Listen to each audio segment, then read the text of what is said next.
fog amateur ñom o foga sinig nda o fogo jaxaw nda o foga pej bisak koy den bo ngor ne pej bisak den nango ya pirke ango ya amateur ke le 14 janvier le double pej bisak he mbo ngor nango tiyo de maga no double pej bisak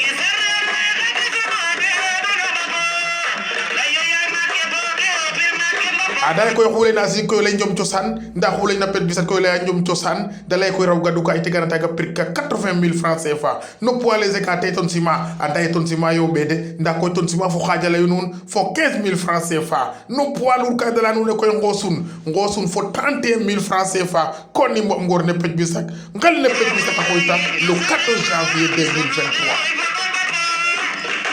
ala nu ne koy na animation fa koy te moto koy ndeysaan a koy ref na koy ndeysaan akela le ñaxar a wanja yal ñaxar ana fe gor ka te Ibou Ndir kon koy animation de so ka ref ka satigi Lamine Diom